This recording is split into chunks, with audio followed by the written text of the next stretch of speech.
Today's podcast is brought to you by Unum. Any new parent will tell you that navigating parental leave benefits can be confusing and anxiety-inducing. In fact, employee benefits company Unum recently surveyed new parents and found that 43% never met with their employer to discuss their benefits prior to going on leave. An additional 35% said they didn't understand some of the key employee benefits being offered at their workplace. To help start the leave conversation with HR, check out Unum's Parental Leave Guide at unum.com/parents. That's unum.com/parents. The podcast is also brought to us by Aunt Fannie's. For years, we've been told that clean means sanitizing using antibacterials. But this kills everything, including the good with whatever bad. Now Aunt Fannie's brings probiotics to your home with microcosmic cleaners and hand soaps. They add good with an extract of beneficial bacteria plus non-toxic plant cleaners that work.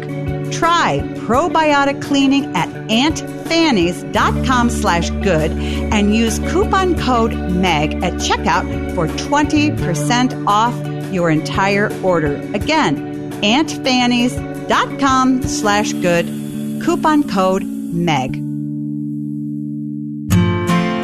For 30 plus years, I've seen every type of child grow up. Instead of giving me what I wanted, she gave me what I needed, which was truth. Don't let emotions win. Let truth win. Do your very best, and you should have a lot of fun while you do it. And the better you get at something, the more fun you're going to have at something. You moms and dads are wired with everything you need to be a parent to a great kid. Welcome to Parenting Great Kids. This is episode number 83, and I'm your host, Dr. Meg Meeker. On today's episode, we're going to be discussing the life of a military couple and all the issues that need to be dealt with while in this stage of life. My guests today are Bo and Nicole White. Bo began his military career in the Air Force, rose to the ranks of parajumper, and currently serves in the Special Ops for the military. He's married to Nicole, who lives at home in northern Michigan and takes care of their two small children. Nicole also works with Rodan and Fields and is a very successful businesswoman. As always, I'll share my points to ponder for you to start using right away. And remember, parents, don't just download the episodes, click subscribe. And when you do that, you are joining my parenting revolution, and every new episode will automatically show up in your subscribe list. You won't regret it. And I'd love for you to write us a review on iTunes and let us know what you think of the podcast. These are for you. If there's a specific topic you'd like to hear about, please let me know. Also, not only are we on iTunes, but the Parenting Great Kids podcast is available in the Google Play Store and on Stitcher. So no matter where you get your podcasts, subscribe today and don't miss a single episode. Friends, do you get sick and tired of hearing your kids argue, of them not listening to you? Or do you feel that sometimes life at home is kind of out of control? Well, I get it. As a mother of 4 grown kids and a grandmother of 5, I can help you. Go to my website, megmeekermd.com, and check out my course, Discipline with Courage and Kindness, and let me help you bring more order to your home. So parents, thanks for listening. This is episode number 83. I want you now to listen in on a conversation I had with Bo and Nicole White. Well, Nicole and Bo, thank you so much for joining me on my podcast today. Thank you, Meg. It's a pleasure to be here. It's good to be here. Thank you. Okay, let's start with you, Bo. When and how did you decide to join the military? Yeah, well, that was a tough decision given the fact that there's no real significant military history in our family. So at the time, the war was kicking off, early 2000s. I was entering college, and it just was a big tug on my heart. I didn't feel like I was contributing enough by doing college at the time, and so I enlisted and was looking forward to the challenge and serving my country in any capacity that I could. Awesome. Well, you've undergone some extreme training, and of course, our audience doesn't know you, but you started out in the Air Force and you became a parajumper, and the training was tough. What was that like? Yeah. No, I like a good challenge. There's no doubt about that. I guess you do, prior yeah. to the military, I'd done some paramedic training and did like the medical aspect, so I wanted to focus on something that was rescue-based or medical. So the pararescue career field made the most sense, although it has a very high attrition rate, and it does service the special operations community and supporting a lot of their assets, and then just worldwide theater assets and combat search and rescue. So had my sights set on that, and ultimately, through a lot of prayer and searching, settled on that and enlisted in it, and went through the selection process, which is about 2 years, and varying degrees of difficulty throughout, but has about an 60 to 80% attrition rate. And by God's grace, made it through. And so I was able to serve as a pararescueman for my first Air Force enlistment. Can you, I know this is putting you on the spot, can you tell us one of the hardest training things that you did? And when you went through that, did you ever think of quitting? I never directly thought of quitting. I thought of things that maybe I'd rather be doing, for sure. That's no doubt. But I'd say kind of just as a collective thought in and throughout the difficult times, and to answer your question, the hardest probably being, pararescue training specifically, and I've done some other selections as well with the Army, but pararescue in particular focuses on a lot of subsurface underwater training where you can't breathe. And when you can't breathe, a lot goes through your mind. And so I'd say that's probably the hardest times was doing the underwater intervals or your 50-meter type, giant stride entry, front flip underwaters and things like that.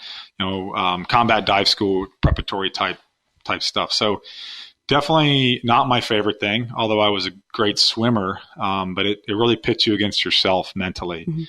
And but I think as a whole, I never considered quitting per se, but it definitely made you reevaluate what you were doing.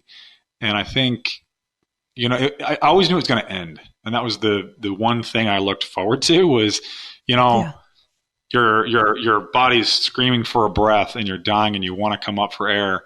But, there's two things there. One, if you came up for air and went back down, you're going to feel worse ultimately because one, you failed, and two, your body you trick it and it make you feel worse. And two, it's going to end. You're not going to stay underwater forever. And so I think those are the two thoughts that always went through my mind is, the consequences, one, and then two, the fact that, it has an end. This can't go on forever. The worst feeling can't be forever. And when you're talking about underwater swimming, you're talking about underwater swimming. You don't have a bathing suit on. I mean, you've got all of your gear and you've probably got a gun and you've probably got your boots on. Is that right? Correct. Yeah. In some cases you do. In some you're pretty slick UDT shorts and t-shirt, but in some, you're wearing, BDUs at the time, fins, weight belt, vest. Yeah. It's, it can be a lot of drag. And each stroke, you're barely moving. And so sometimes you feel like you're moving backwards. And sometimes you are because there's someone holding on to you to harass you a little bit, to cause that stress. And that's what those environments are doing. They're designed to induce stress, to see your reaction. And it's a selection. So they want to put you through as many controlled stressors as they can to know how you're going to respond in an unknown stressful environment. Yeah, so it's designed to select people out and have do whatever they can to get you to drop out. Correct? Absolutely, yeah, absolutely. That's the name of the game, really, in all selection, special operations, and is to try to mimic the stress they think you're going to see on the battlefield and bring that to a controlled environment and run you through the various phases of stress and events that you may see, and evaluate you based on those situations. Nicole, when you met Bo, he was in training, and you guys got married very fast, within months of meeting each other. Did you have any idea when you signed up for military life what you were signing up for? That's a good question. I thought I did. I thought I knew what I was getting myself into, from an outsider perspective, looking at this man that I wanted desperately to marry and had every plan to marry. I could see a certain level of commitment that was required, a certain level of sacrifice that was going to be required, and felt like I could handle that. But when you live it out day to day, when the reality really hits you, it is a whole different ballgame. So, looking back, I kind of have to chuckle on what I thought it would be like. In reality, it's a whole lot worse and a whole lot better all at the same time. So it's been a very challenging lifestyle, a very challenging career field, makes for definitely some challenges in marriage. But you know what? Good things don't come easy. And I think we've had some incredible, incredible highs, in part because they're hard fought. They're hard fought for.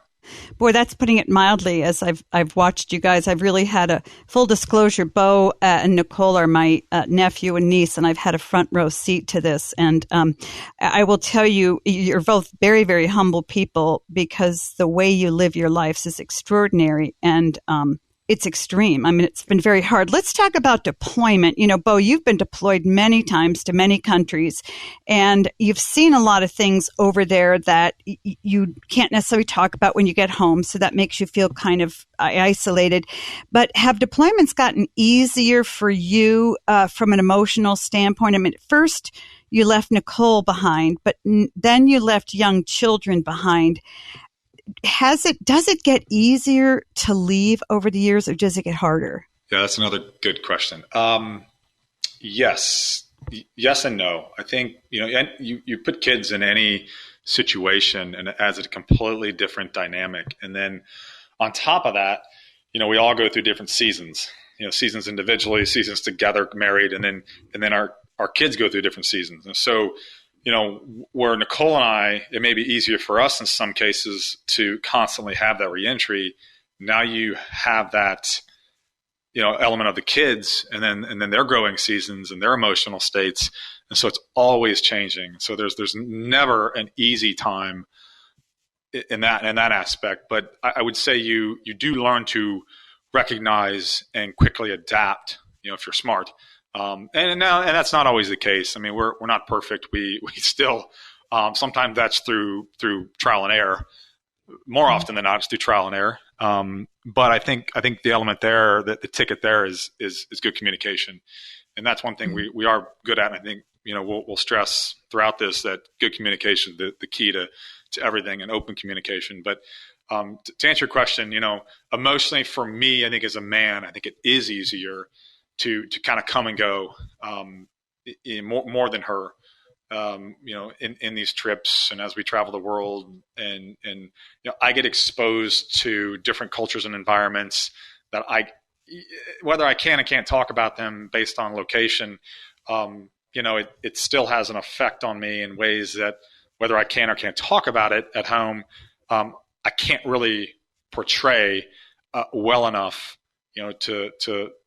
to bring those feelings home and for them to understand how I feel. So that's not always easy, but as far as just the coming and going of reentry for me individually, I'd say it is easier for me, because I quickly leave that behind and now I'm home. Whereas she's been home and is juggling, constant life with the kids and the house and maintaining the house and maintaining order. And I just jump right back in. And so I think that's a massive stressor on her, one of which, I try to empathize with, but more often than not, never fully understand. And so to answer your question, yes, it's easier for me, but it is something that we have learned to, adapt to, but it has taken and still takes a lot of work and a lot of communication. Yeah.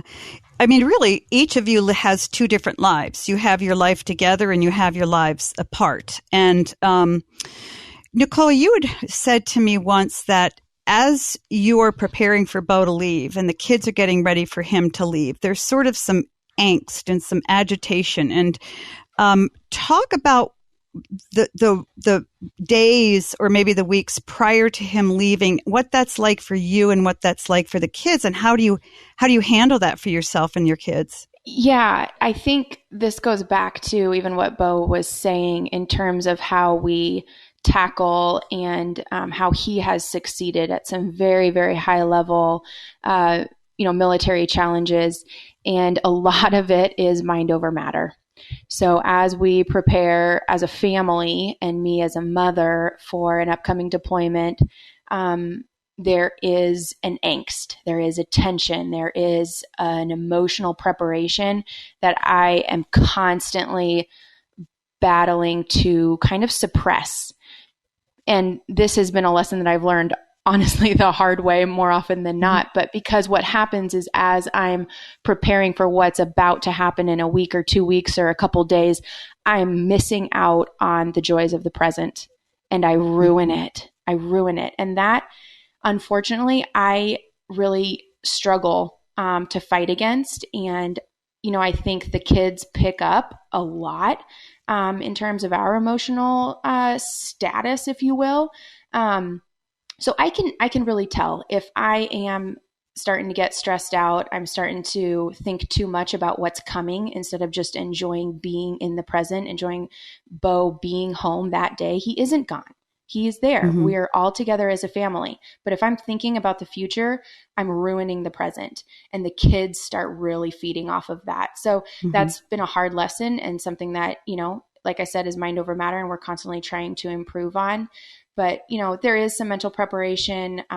There is, re-entry as well requires a lot of transition. And I think for me in particular, kind of a shifting of roles, shifting of priorities.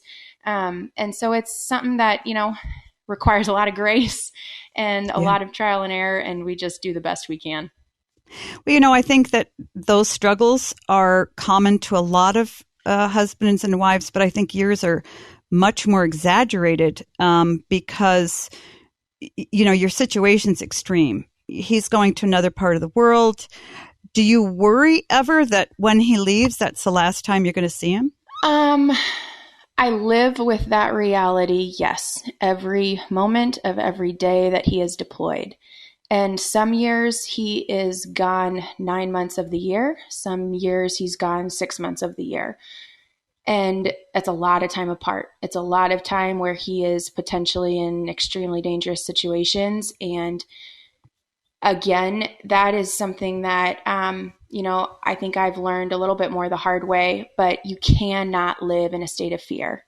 You can't live like that. It's not healthy. It's not conducive to growth or joy or any of the things that we want to fill our life. So a lot of that has to do with our faith journey too. And my understanding and recognition that, we're here on earth temporarily and heaven is our true home. And God gave me an incredible gift in my husband. And I have had to over and over, because sometimes it's a daily struggle, give that gift right back. Be like, God, he's in your hands. And please, please don't take him from me. But I know that he is serving where he needs to. I know that he is doing a job that few in the entire world could do. And I give him to his service of his country and to the service of you. And like I said, it sounds all well and good right now because we haven't been asked to pay that ultimate sacrifice, but we've been surrounded by people who have. And it's a humbling reminder. But, the men and women in Bo's career field and in service in general, in the military in general, that's what it means. That's what it means to serve. And it's not something that can be taken lightly. And it's something that, that's one of the benefits of living in a military community too, because you really hold yourself up and support those around you as well. So that, definitely comes into play. But to go back to your original question, it is hard, but it is a reality that I absolutely do live with every day, but it is not a fear that I live in. And I thank God for every single day that I've had Bo and pray for a long, long, long life with him, but we're no fool to what could happen. So, I think that those of us on the outside who are not in the military really have no clue what you guys go through. And I know there was a time when you were surrounded by a military community, but now you live out in the country. You're more isolated. You don't have people like that around you.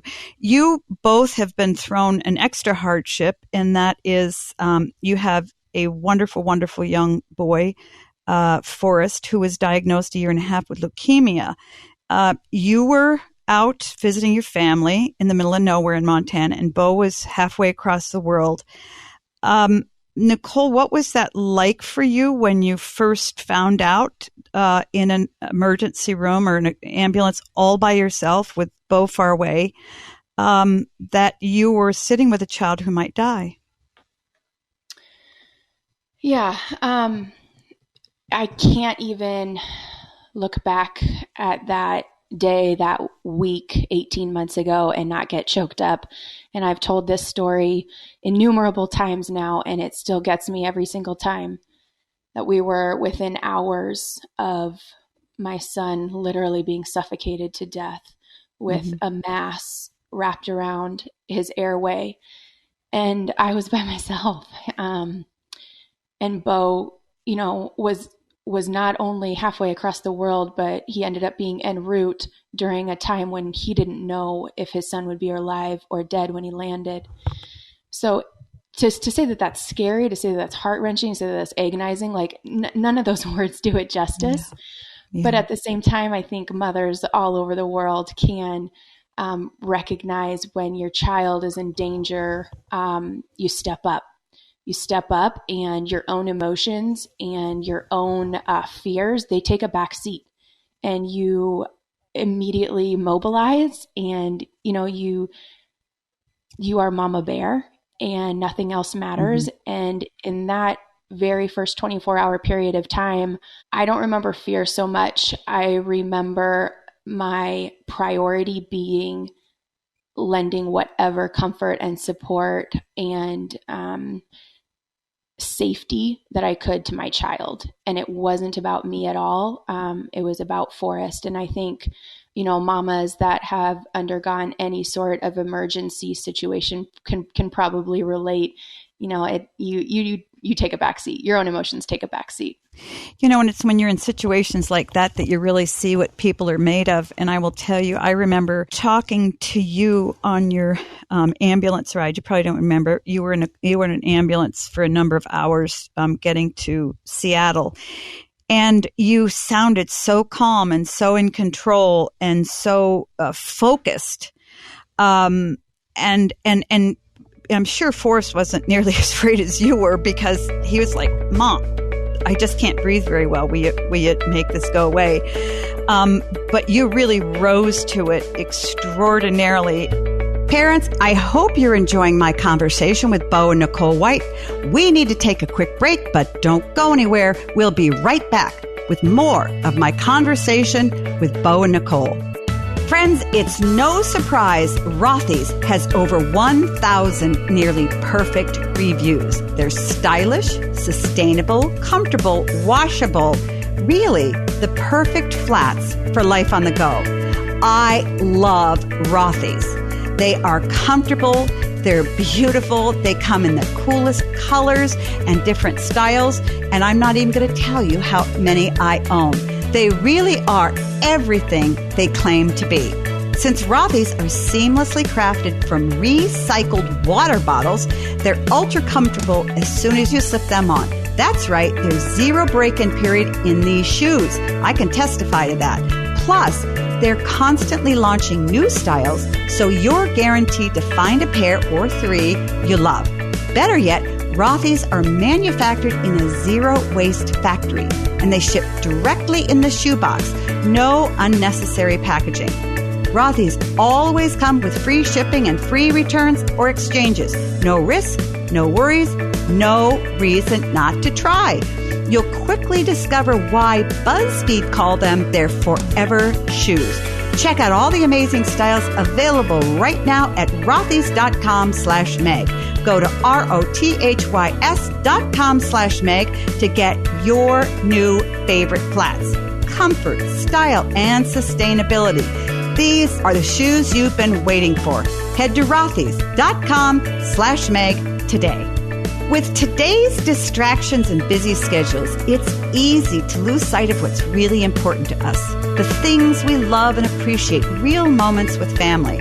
From cooking with your kids to sipping a refreshing drink at home with them after a long day, Dairy Milk helps us savor the real moments that matter with the ones we love, while also giving our kids nutrients they need to grow strong and help them recharge. I will tell you, friends, when my own kids were growing up, I made sure that they had a glass of real milk every night at dinner. I also tried to encourage them to drink milk at school and in the morning. And now that I'm a grandmother of 5, I tell my kids to make sure that my grandkids get 3 servings of real milk every day. Milk is a good source of high-quality protein for your muscles, calcium and vitamin D to strengthen bones, and B vitamins for energy. Milk has 9 essential nutrients kids need with a taste kids love. Learn more at milklife.com. That's milklife.com. Bo, how did you find out that Forrest was sick? And what were those 24 hours like for you when you were trying to get home to your wife and Forrest? Yeah, Nicole reached out to me, got a hold of me. Absolute miracle that it was so seamless and so smooth. That line of communication was very quick. And once I was aware of the situation, let those folks that need to know, and they started the process to get me home as fast as possible, which was very, very quick.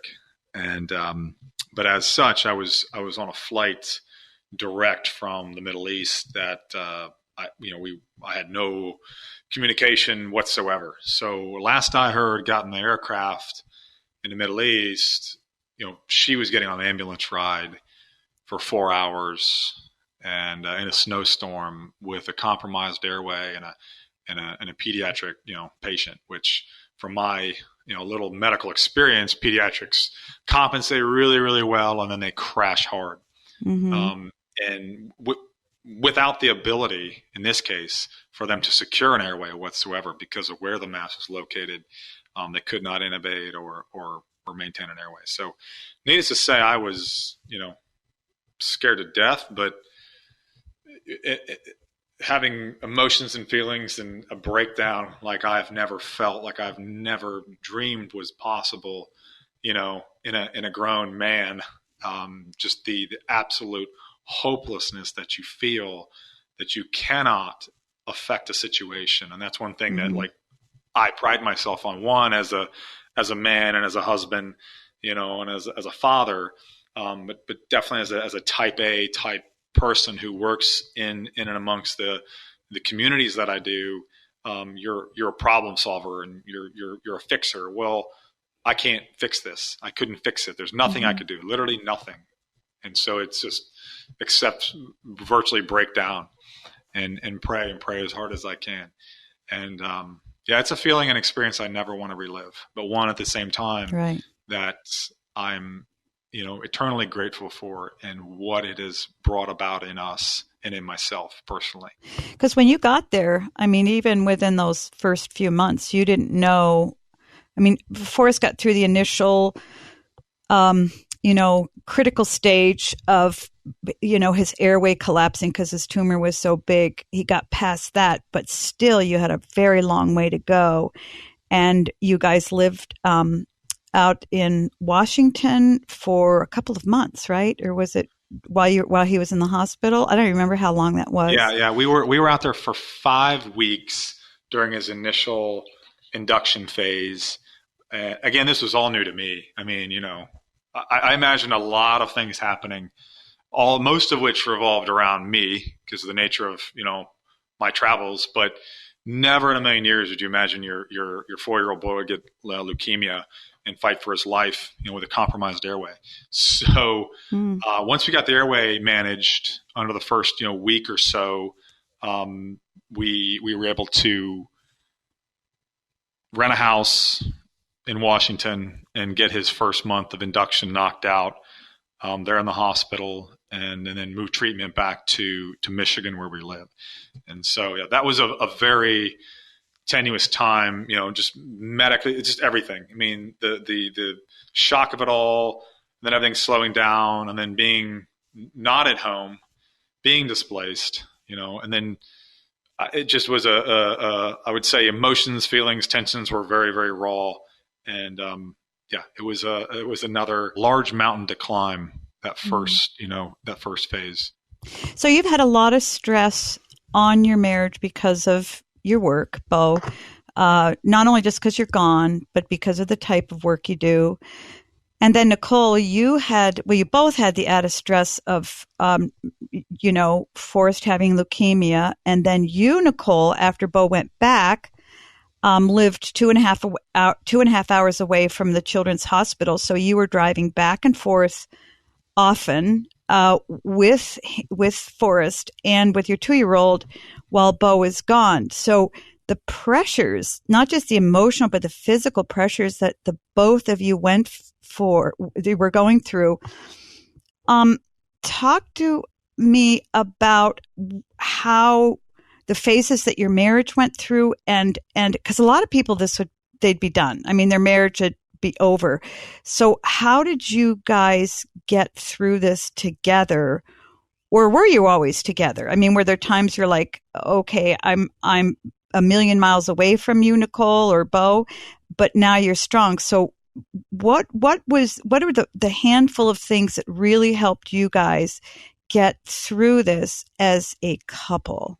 They say the hardest thing on a marriage is a sick child because, of the stress of the sick child, and because it induces other things such as financial issues and various other problems. Mm-hmm. So we can absolutely vouch for that. That is positively true. We can't imagine anything that would be harder on our marriage. It kind of made our deployments look simple, compared to what we were going through and are still going through at this time. But to answer your question, I think, backing up, I think we've always been pretty good at communicating, and we credit a lot of our success to that. And then also recognizing, problems. I think, during my time when I was active duty, I was becoming a person and going to a place where I recognized I didn't want to be. And so we removed ourselves directly from that situation and kind of put ourselves on a new one. And it didn't address all the issues until Forrest, got sick. And then that was the moment we sat down in Washington in the house we rented behind the hospital. And we had a lot of long, tenuous conversation about our future and what that looked like. Because this situation naturally brought about a lot of baggage. The situation naturally exposed a lot of baggage that we had over the years, and we now had to deal with it. And so it wasn't just for a sickness; it was now bringing to light all the other things in life that we had not dealt with. And so we had a long conversation about us and how we were going to do this, and if we wanted to do it. And it was the moment. There was just that crossroads of, do we want to do this together? Are we going to do this together? And how are we going to do this together? And it was an actual question we asked each other: is, do we want to be together? Do we really want to go through this together? And I mean, it ruins a lot of marriages, and we've seen that because it's so difficult. Did either one of you sort of feel, I'm not sure if I want to stay with you and go through this? Absolutely. And it wasn't a yes. We both had hesitations, and I when we asked that question to each other, there was not an immediate answer from either of us. It was let's think about it. Let's pray about it. Let's think about it. It's easy to give a quick answer because you know the right one. Right. But I mean, because you're absolutely right. When you go through a trauma that is that big, it brings out everything in you because it's sort of like your whole person is exposed and laid bare on a table. And you really have to ask yourself and one another, okay, this is who I am this is a different day. Life is really fragile here. And so you're asking that yourselves and your spouse the deepest, hardest questions I think a married couple can ask one another. So obviously you stayed together, and that was a year and a half ago. So how did you plow through that? How did you get to the point where you thought, okay, let's put all of our personal crap behind and let's pull together and be a couple? How did that happen? Sure. I'll go first, and I'll let Nicole chime in, I guess. I feel like I'm doing too much talking. But after we answered that question of, do we want to do this, and do we want to do it together? There was no question we had to do it. Do we want to be together? Do we want to walk this road together? And when we determined, yes, we do, we determined the only way to do it was to get regrounded in our faith. And it wasn't that we were that far off the narrow path. It's just that sometimes you're not, deeply rooted on it. And that's kind of where we had found ourselves. And so we knew the absolute only way that we were going to succeed is to 100% lay it out, lay it bare, give it all up. And that was it. There was no other way around it. We could not hold on to any part of ourselves and be successful at this, whether for Forrest, for our marriage, for any of it. And so that's ultimately what we had to do. And so it was accomplishing that. That's obviously the hard part, and it's still a hard part, and it's daily. But we did that through counseling. We did counseling at our local church. We've kind of redefined goals in our life, redefined our days, what we need to do together, and kind of refocus ourselves and come up with absolutes, things we have to do together no matter what. I think that you're absolutely right. When you go through a gut-wrenching trauma like you guys went through, it's part of all the good and all the ugly in each of us sort of comes forth and is laid bare on a table. And you and Nicole were looking at that going, oh, okay, where do we go from here and how do we do this? Obviously, you and Nicole got it together because you're still married. But tell us how you did that, because there's so many couples listening that go, that's exactly where I am. I'm not sure I can go forward. What were the 2 or 3 things that you and Nicole did that really brought you back when you felt so separated?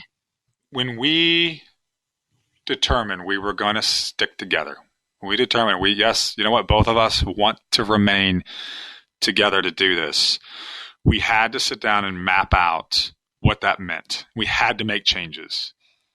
What we were doing before wasn't good enough. Okay, we were decent at communication. Okay, whatever. We weren't doing enough. And we had to focus. Yes, Forrest required a lot of care and focus, but we needed to fix ourselves just as much. And we needed attention just as much. Our marriage did. So we did counseling, and we mapped out ways we needed to fix ourselves and continue to lay it all down. And that's ultimately what it meant, was laying bare, laying flat, laying it all out, giving it all up, and individually, together, and seeking God in every way possible, because the only way through this was through Him and through His grace. And by giving ourselves up, we couldn't maintain any ounce of ourselves and survive. And so we knew that. And so it was just mapping out how we're going to do that.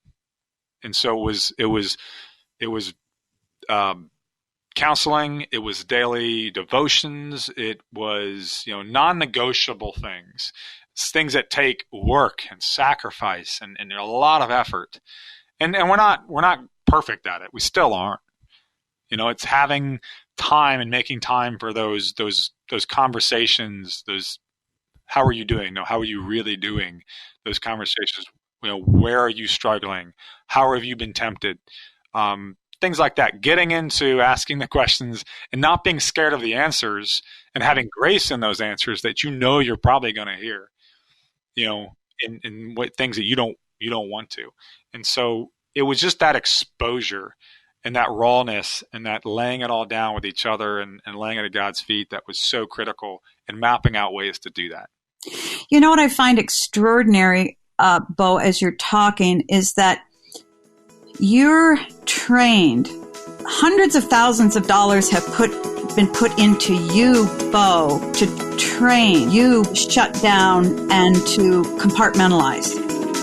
And now here you are in a situation with your wife where you have to do exactly the opposite, where you can't compartmentalize. She has to know and hear and see every minute detail of your character and your feelings. And now on to my points to ponder. First, seek out support. You know, every married couple, especially those with children, need a good friend or two to help them keep their marriage healthy. When spouses face long separations, live different lifestyles while apart from one another, they must have support. Challenges that military families face are unique in their intensity. Some face the reality that when a loved one is deployed, he or she may not return home, or they face the fact that a loved one may live with post-traumatic stress disorder, a physical disability, or an injury due to service. Military couples must actively seek support from friends and family, and they must ask for it. Most friends and family are willing to help, but don't know what the couple needs. And that's why couples, especially military couples, must be confident enough to speak up and ask for help with their specific needs. 2, prepare for transitions. You know, one of the biggest challenges military couples deal with is living 2 separate lives and then merging those lives together over and over. One will be home keeping life going a certain way with the family, and the other will be functioning independently, maybe abroad or in a different part of the country while in the military service. Each will be in charge of their individual lives while separated. And then when they rejoin one another at home, sparks can fly. Who does what? Who makes which decisions? If the couple anticipates this and communicates openly and honestly about it ahead of time, the transitions can be much smoother. So they need to talk about how to transition, how they can do it more smoothly, who does what, and the difficulties they're facing. 3, work hard on communication. Because of the unique challenges of separation, it's critical that couples communicate about their feelings, their wants, and their needs on a regular basis. This is tough for any couple, but particularly important for couples in the military. You can use Skype, email, letters, or phone calls and do so frequently. Discuss important matters as well as possible while you're separated, but particularly while you're home. If time doesn't permit while you're separated, then you must as a couple make a point of getting together, sitting down, and plowing through serious issues when you're together. Now let's get social. All right, parents, I want to hear from you and interact with you. You can connect with me on Facebook, Twitter, and Instagram at Meg Meeker MD. Or if you have a question, send it to askmeg@megmeekermd.com. My first question comes from Suzanne. Dear Dr. Meg, I have a 7, 4, and 20-month-old child. My parents divorced 15 years ago. My dad left my mother for another woman. My relationship with him has been on and off since the divorce. I haven't seen him in 5 years, and it's a very toxic situation. I don't want my kids involved. Recently, my 7-year-old daughter has been asking about him. She'll say, "Do you have a dad? Where does he live?" I'll tell her he lives very far away. She'll ask why we don't visit him. Can we see him? I'm not sure how to answer her questions. Well, here's the thing, Suzanne. First of all, there's no reason to involve your kids in what your father did. I would not give them the details until they're a whole lot older, when they're adults, because that's not fair to them and it's not fair to him. First of all, you need to reconcile your relationship with your dad. I know it's very painful. I know you're very angry at him for leaving your mother. If your father is otherwise a good man, it is important for him to be involved with your kid's life. I believe that kids need grandparents. And look, the truth of the matter is every parent has messed up with their kids. You will probably mess up with your kids. I hope not this severely, but we all make mistakes. but we've got to push through those, get some resolution, and allow our kids to have the best of that person. And it's okay to let them have the best of that person and understand that the person has made some serious grievances. Here's what I do. In a case of abuse, however, physical, sexual, or emotional abuse, different story altogether.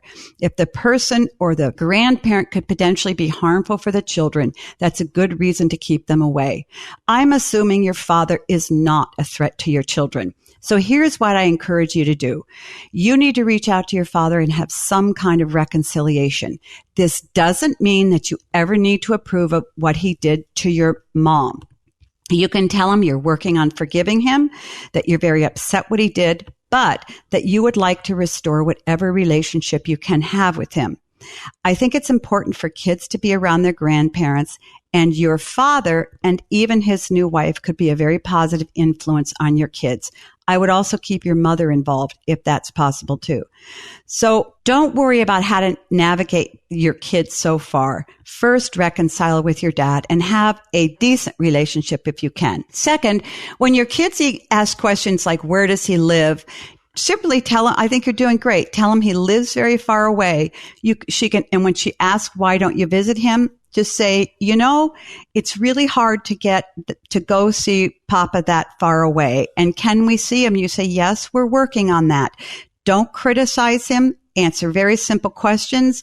Don't tell them that you're mad because of the divorce. Keep it very simple. Reconcile with him and then move forward from there. Suzanne, I hope that helps. Parents, I love answering your questions, so keep sending them in to me. You can email me any question to askmeg@megmeekermd.com. I want to thank my guests, Bo and Nicole White. Now let's recap my points to ponder. 1, seek out support.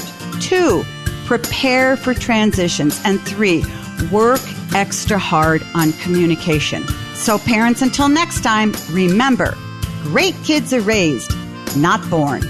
Hey, this is Bobby, producer of Meg Meeker's Parenting Great Kids podcast. Thanks for listening to episode number 83, The Life of a Military Couple, Part 1. And because of your dedication to raising great kids, Dr. Meg's Parenting Revolution has grown to over 3 million downloads. Head on over to Facebook and Twitter and follow @MegMeekerMD and check out what's new at megmeeker.com. And while you're there, sign up for the newsletter to stay updated and get information about giveaways. Don't forget to share the podcast with other parents, subscribe so you won't miss anything, and leave us a review so we know how we're doing.